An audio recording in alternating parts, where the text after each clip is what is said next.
It's not going to be a funny story. I already thought of which story I'm going to present to you today. And then recently I was in Poland, around 3-4 weeks ago. And I'd reached there in the evening, I was drinking beer and having shots of vodka, when in walked in a young guy. And I said, in my head I said I kind of knew him. But I really didn't know who he was, and I wasn't interested to get him to know him further. But on Saturday I happened to sit with him for lunch. And he said, "Did you tell this story which you titled Death and Dignity?" I was like wondering, what? And then I suddenly remembered, yes, that was around 5 years ago. I told a true life story of death and dignity, and I only told it once. So I said yes, and then he told me how his life had changed after he had heard that. And then I said, okay, let me come and talk to you people.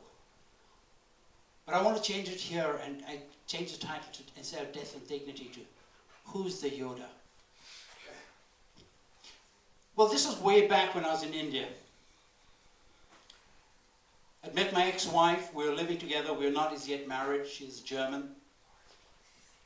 And I was working for an organization, actually got an assignment from an organization to document the various kind of works they're doing, jobs they're doing. And suddenly one day they said, okay, next week you've got to go to this HIV/AIDS hospice. The very first HIV/AIDS hospice in India. This was in the 90s. India was not accepting AIDS, and it just started to say, okay, there's something called HIV/AIDS. And people were frightened.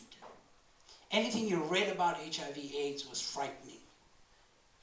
And here was this organization saying, we're opening the first hospice. Can you go and document the work of that? So I went there. I didn't know what to expect.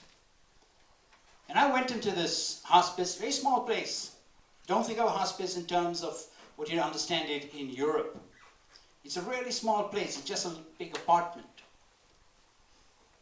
And I walked in there, and there's this British guy, he was the nurse, he was a nurse from Britain, and he had started this, and they were funding it. And all they had was one big bedroom, one drawing room, one kitchen, and an eating area. And I walked up and I saw in this big bedroom, there were 10 beds next to each other, with 10 people with AIDS in the last stages. And I saw a lot of people helping.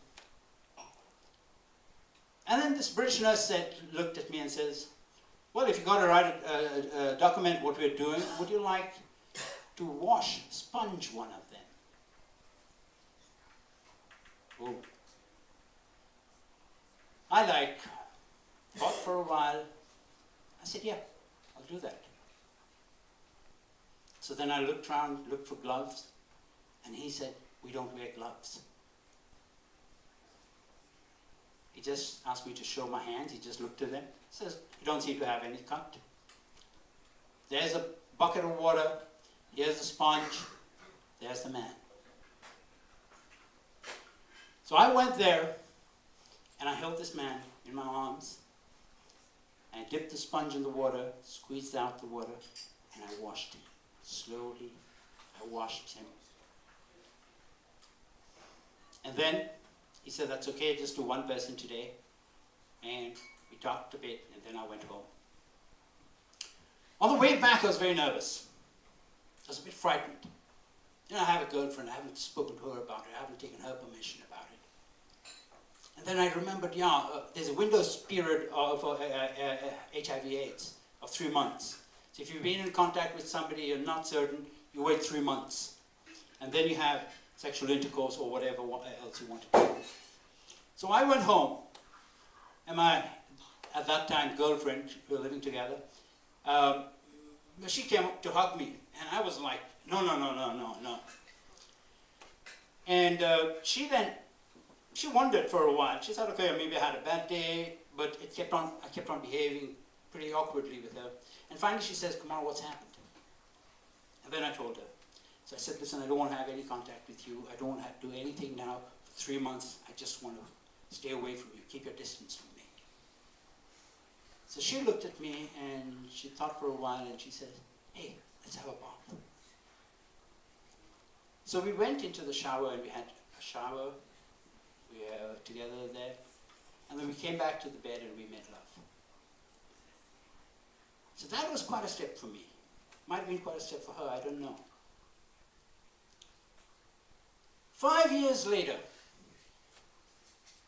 I opened with a few friends of mine the second school for underprivileged children. And we had around just short of 300 children. We're just in our first year. And we have one of the biggest hospitals in Bangalore say they will help us. They will do all, because these are street and slum children. And they will do all the checks for them and everything. And so they were doing all that. And one by one, we're taking classes to the hospital. The hospital is coming to us depending on what kind of checks had to be done. And suddenly one day we got a call from the hospital and said, would you come and visit us, please? And we went there. And they said, 2 of your girls are HIV positive. I knew every single child in that school. So I asked the names. One girl was 5 years old, and one girl was 7 years old. They were sisters. Now only 2 of us went, and we didn't know what to do. You people here in the West were far more exposed to HIV/AIDS than we were, and we were really just working out our rules and all for ourselves at that time in India. And we said, okay, what are we going to do?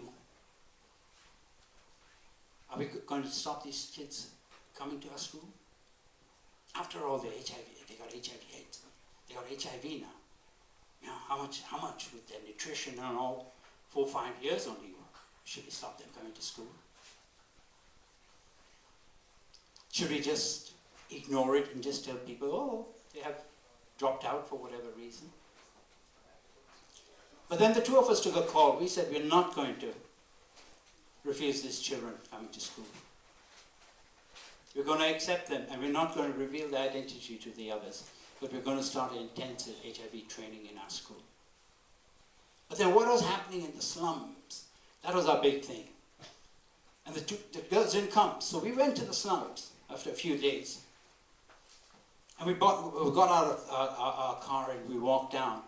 Now there is social stratas in every society. So when you go into a slum of a different social strata, they all gathered around. They knew where we were going because it already spread, the news had spread into slum. And then, as we were walking to this shack where this family lived, in a very small shack, as big as this stage maybe, 2 girls, the man, and the stepdad, and the mother. We had already confirmed that the mother was HIV now positive, and the stepdad was HIV positive, and the stepdad had raped the 2 girls and made them HIV positive. And as we walked to that shack, all 4 came out and they stood there. When I looked at those 2 girls, they were so frightened. They knew there was something going wrong, something bad happening. They didn't know what it was, but they were very, very frightened. At that moment, just for a moment, flashed through my mind that man who I sponged in that HIV/AIDS hospice. He definitely was not living any longer. Maybe it'd been 15 days, 1 month later he would have died after I met him that time. And just that image flashed to my mind. And I walked up to this children and I picked up the 5-year-old girl. You could see the sense of relief, the sense of just letting go what the child had. And her sister also just relaxed and we started playing. We never told them they have HIV/AIDS. We brought them into the school, and we helped them. We did training in our school. We did training in slums about